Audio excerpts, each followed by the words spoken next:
por que criar o Instituto e qual a proposta do foco na pessoa? Muito bem, eu vou responder essa pergunta com uma charada, um enigma para você, Aaron. A pergunta é a seguinte: o que é o que é? Todo grande líder quer. Mas para os seus benefícios obter, é preciso saber como fazer. Uma estratégia necessária para quem vai à batalha.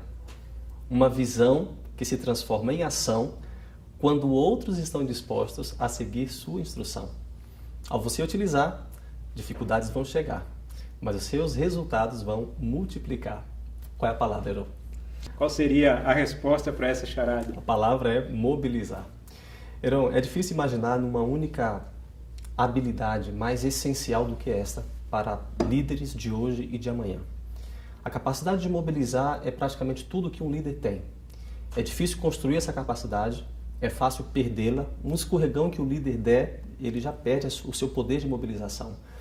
Quando o líder está mobilizando pessoas e pessoas estão aceitando ser mobilizadas por ele, isso significa que elas estão dispostas a abrirem mão do seu próprio julgamento para seguir a opinião e o julgamento desse líder.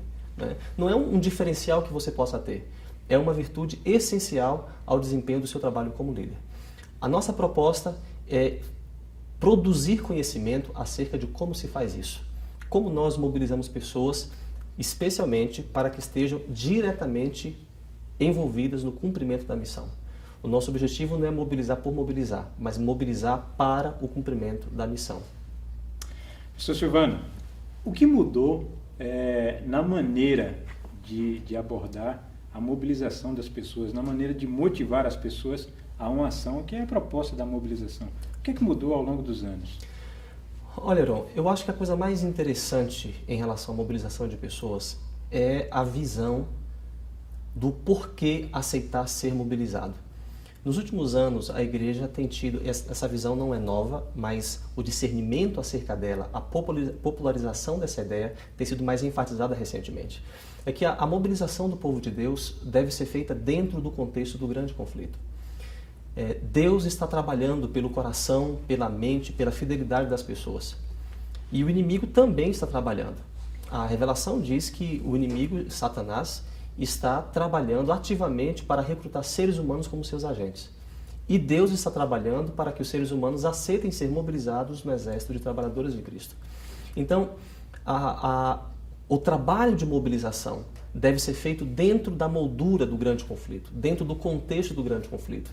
Quando um pastor, quando um líder quer mobilizar a igreja para que os seus membros estejam diretamente envolvidos no cumprimento da missão, ele deve ajudar esse membro a entender que todas as nossas ações, todos os nossos planos, todas as nossas ideias, todos os nossos projetos, tudo que nós fazemos acontece dentro do contexto do grande conflito.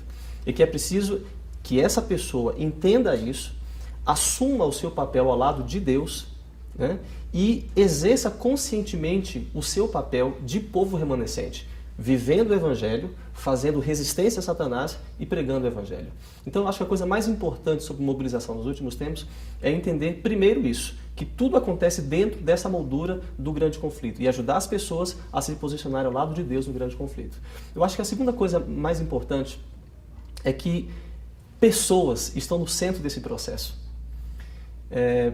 Veja, se a atenção de Deus está em cada pessoa, se Deus quer alcançar cada pessoa que está nesse planeta, por que o nosso foco deveria estar em outro lugar? Se o foco de Deus é alcançar cada pessoa, nós, como cooperadores de Cristo, como trabalhadores no seu exército, devemos colocar o nosso foco em cada pessoa e ajudar cada pessoa a entender o seu papel. Então, a ideia de você focalizar a pessoa, de ver a pessoa como o início e o fim do processo de mobilização para o cumprimento da missão, também eu considero muito importante, muito relevante. Por quê? Se nós pararmos para pensar um pouquinho, nós vamos ver que nos últimos tempos, as empresas, de uma maneira geral, o mundo comercial, de uma maneira geral, tem valorizado de maneira extraordinária a pessoa, o papel da pessoa, a importância da pessoa. Não é essa a nossa tendência. A nossa tendência é observar para a pessoa como sendo objeto do amor de Deus, da atenção de Deus, o alvo de Deus. E como cooperadores de Cristo, nós queremos fazer isso, nós queremos unir as forças ao lado de Deus e ajudar cada pessoa a entender o seu papel e a desempenhar o seu papel ao lado do grande conflito. ao lado de Deus no grande conflito. Vamos observar uma coisa. Quando Jesus esteve aqui, Jesus deixou o céu, a sua glória, a adoração dos anjos, a sua condição como regente do universo. A Bíblia diz que ele condescendeu, ele desceu para ficar com quem? Com as pessoas. Multidões eram vistas frequentemente ao lado dele, ao redor dele. E ele sempre tinha prazer em estar com as pessoas. Mas no que diz respeito à mobilização, eu queria enfatizar três eventos da vida de Cristo relacionados ao interesse dele por pessoas. Por exemplo, quando Jesus ressuscitou, aquele era um momento essencial do seu processo de mobilização. Ele estava voltando para o céu e precisava mobilizar os discípulos para que eles dessem sequência à missão de pregar o evangelho no mundo inteiro. Tomé estava frustrado, porque as expectativas que ele tinha de que o reino messiânico fosse estabelecido não havia se concretizado.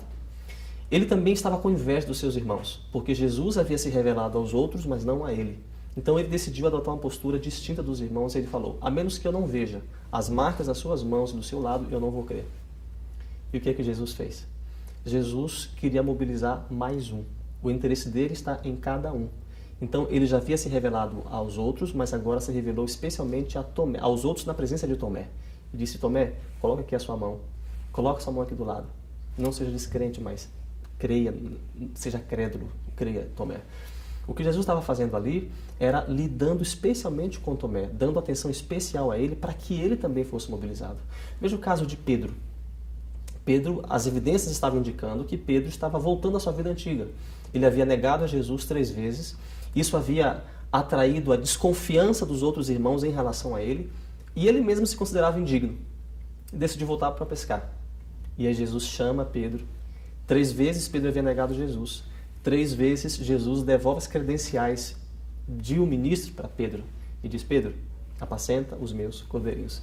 Então, antes de simplesmente tomar qualquer outra iniciativa, Jesus restaurou ao coração de Pedro a vida de Pedro, que estava esmagada pela culpa, pelo desânimo. Enfim, Jesus lidou pessoalmente com ele. Às vezes a gente quer mobilizar pessoas e as pessoas ficam indiferentes, absolutamente indiferentes. A gente fica incomodado com isso. Era o caso de Paulo. Interessante que quando Paulo fala sobre o seu encontro com Jesus, ele diz que Jesus disse a ele: Paulo, dura coisa é recalcitrares os arguilhões. Você sabe que recalcitrar aqui, usar arguilhões, significa resistir à espora. A gente usa espora para quê? Para o animal que está sendo resistente, que está empacado. Era como Paulo estava. Jesus estava lidando com ele, trabalhando com ele, tentando mobilizá-lo também, mas ele estava resistindo. Jesus nos mostra como lidar com esse tipo de pessoas. Ele teve paciência com Paulo. O trabalho não deixou de ser feito porque Pedro, Tomé e os outros já estavam trabalhando. Mas Jesus não esqueceu de Paulo, lidou com ele pessoalmente e alcançou a ele também no momento certo. Então eu acho que são essas 2 coisas mais importantes que a gente pôde compreender nos últimos tempos em relação à mobilização. A primeira é a moldura do grande conflito. Tudo acontece dentro do grande conflito. E para mobilizar pessoas, a gente precisa ajudá-las a entender essa moldura, se posicionar ao lado de Deus e exercer o seu papel. E a segunda coisa é a gente colocar o foco em cada pessoa. Não desistir de ninguém. Buscar cada um, falar pessoalmente com cada um, ajudar cada um de acordo com a sua necessidade, lidar individualmente com cada um, para que essa pessoa também tome posição ao lado de Deus. O senhor se refere ao papel central, a referência de Jesus no que se refere à mobilização de pessoas. A escritora Ellen White, uma das biógrafas de Jesus Cristo, cita um modelo interessante, um momento interessante de Jesus que mostra a importância da mídia para a mobilização. No Sermão da Montanha, enquanto Jesus falava, os seus discípulos se mobilizavam para transmitir para outros as mensagens e as palavras que eram ditas por Jesus. Qual o papel da mídia no Instituto para a Mobilização de Pessoas, pastor? De que maneira essa proposta vai chegar às pessoas? Olha, Heron, essa pergunta realmente é muito interessante, porque se nós acompanharmos todas as grandes mobilizações da história, a mídia desempenhou um papel fundamental em todas elas. E na história da igreja também não é diferente. Eu quero citar 2 exemplos. Os projetos 1000 Dias de Colheita e Colheita 90, realizados ali na década de 80, começou o 1000 Dias de Colheita no dia 8 de setembro de 1982. O pastor Neil Wilson fez uma grande série evangelística de 16 noites em Manila, nas Filipinas, e deu início ali à campanha. Essa campanha, que foi seguida pelo projeto Colheita 90, entrou para a história como o maior projeto de mobilização da igreja, aquele que alcançou resultados mais expressivos. O número de membros da igreja dobrou naquele período, de 3 milhões para 6 milhões de pessoas. E a mídia desempenhou um papel essencial. Se você olha na Revista Adventista, você pode entrar no site da Revista Adventista, o ouvinte, o telespectador também, e ali você vai ver a mídia, o órgão oficial da Igreja Adventista, a Revista Adventista, sendo inundada por mensagens, por textos, por projetos que foram realizados, explicando o que era o projeto, como poderia ser realizado, como cada um poderia se envolver de acordo com o seu dom, apresentando uma variedade de estratégias de envolvimento. Então, a mídia desempenha um papel fundamental, não só de informar acerca do que está acontecendo, não apenas de mostrar aonde a gente quer chegar, mas também de comemorar as vitórias alcançadas e apresentar os desafios que ainda estão à frente. Esse mesmo enfoque tem sido dado recentemente nos projetos que nós chamamos de Impacto Esperança. Né? As várias formas do projeto Impacto Esperança. Primeiro a entrega dos livros, depois os Lares da Esperança. Né? E nós vemos a mídia da igreja totalmente envolvida nisso. Nós vemos promoções disso na lição da Escola Sabatina, na TV Novo Tempo, na Rádio Novo Tempo, nas revistas denominacionais, nos PowerPoints que a gente apresenta, em tudo que acontece na igreja. Então a mídia desempenha um papel fundamental, o papel central não apenas de informar, mas também de despertar nas pessoas a paixão pelo evangelismo, a paixão pelo projeto e mostrar a cada pessoa que há um lugar para ela, que ela pode se envolver e que ela pode fazer bonito ao lado de Deus, no grande conflito, para a glória de Deus, para a edificação da igreja, para a mobilização de mais pessoas e o objetivo final, que é a salvação de milhões de pessoas para o reino dos céus. Estamos entrevistando o pastor Silvano Barbosa, fundador do Instituto para a Mobilização de Pessoas. Pastor, foco na pessoa. Esse é o pavimento, essa é a base para que o Instituto chegue até as pessoas. Explica o que é o foco na pessoa e explica que produtos, que serviços essa proposta tem a oferecer a quem está nos ouvindo agora. Muito bem. A revista Foco na Pessoa, Heron, já se posicionou ao lado de Deus no grande conflito. E a sua missão é produzir conhecimento acerca de como fazer isso, como mobilizar discípulos para que estejam diretamente envolvidos no cumprimento da missão. O nosso objetivo é capacitar pastores e líderes da igreja no Brasil inteiro a entenderem melhor como se faz isso. A nossa intenção não é apresentar um novo programa missionário. Nós já temos nossos programas missionários. A Divisão Sul-Americana, a União, as associações, já está alinhada no projeto extraordinário liderado pela Divisão Sul-Americana. A gente já tem um programa missionário forte, consistente e que dá resultados. Agora, qualquer que seja a ênfase local, qualquer que seja o programa realizado, é preciso pessoas. Se você não tem pessoas, você pode ter a ideia certa, você pode ter o projeto certo, você pode ter o conceito correto, os princípios corretos, mas você ao final não tem nada. Porque para que alguma coisa aconteça, é preciso que pessoas se envolvam e façam alguma coisa. É aí que nós entramos. A nossa intenção é essa. A ideia é, antes que o programa seja executado, pessoas estejam dispostas, comprometidas, apaixonadas a fazer alguma coisa para Deus através desses programas. A nossa intenção é essa, é ajudar líderes a buscar pessoas e a envolver pessoas nos grandes projetos, nos grandes movimentos da igreja, para que a igreja cumpra a sua missão, cumpra o seu propósito e Jesus volte logo. A revista Foco na Pessoa é uma revista especializada nesse assunto, mobilizar discípulos para o cumprimento da missão. Ela tem algumas colunas fundamentais. Por exemplo, nós sempre teremos o primeiro artigo da revista sempre relacionado à liderança. Quais são os princípios de liderança que não podem ser esquecidos por alguém que quer mobilizar a igreja? A segunda coluna fala sobre os princípios de mobilização. O que é que não pode faltar na hora de mobilizar a igreja? Nós sabemos que a mobilização deve ser feita de acordo com os dons espirituais.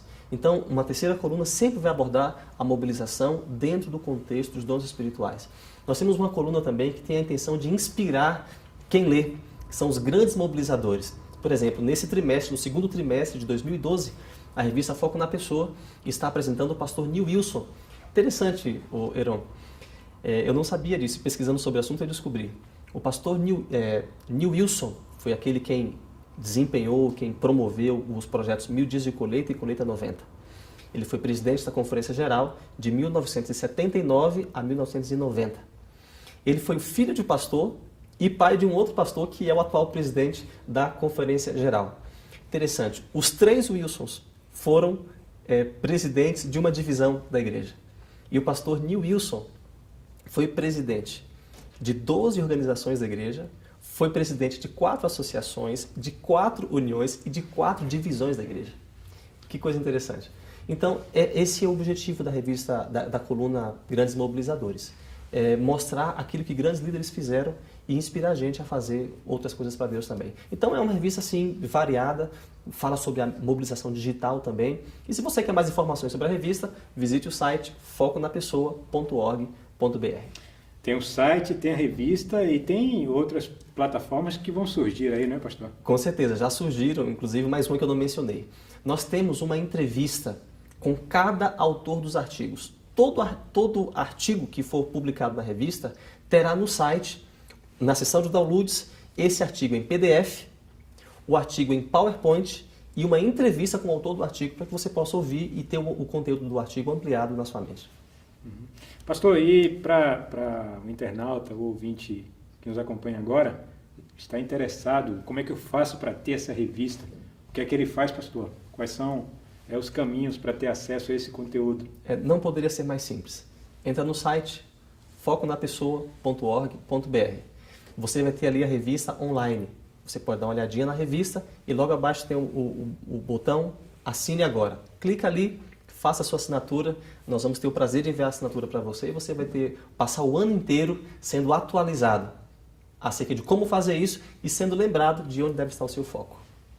Ok, o endereço Foco na Pessoa você está vendo aqui na tela, você pode ter acesso ao endereço e, como sugeriu o pastor Silvano, pesquisar, ver mais informações e ser um dos parceiros, né, uma das pessoas mobilizadas para a campanha, para o projeto Foco na Pessoa. Pastor Silvano, para a gente concluir, qual a principal característica de um mobilizador? É o carisma? É o conhecimento? É o populismo? A capacidade de articulação, a oratória, enfim, qual é a principal característica, se é que é possível mensurar dessa forma, de um mobilizador, pastor? Essa é uma excelente pergunta, Heron, e eu penso que ela não poderia ser resumida em uma característica só, porque é um conjunto de características que formam um grande mobilizador. Mas se eu tivesse que selecionar uma, eu diria que é ser um homem de Deus, porque o homem de Deus inspira as pessoas. Quando pessoas veem um homem de Deus, elas têm vontade de ser como ele. Elas têm vontade de segui-lo, né? Então eu acho que a grande característica, a característica essencial de um grande mobilizador é ser um homem de Deus, que fala em nome de Deus, que aprende diretamente de Deus, né? E que tem o privilégio de ser usado pelo Espírito Santo para influenciar as pessoas. Eu acho que depois disso vem o restante.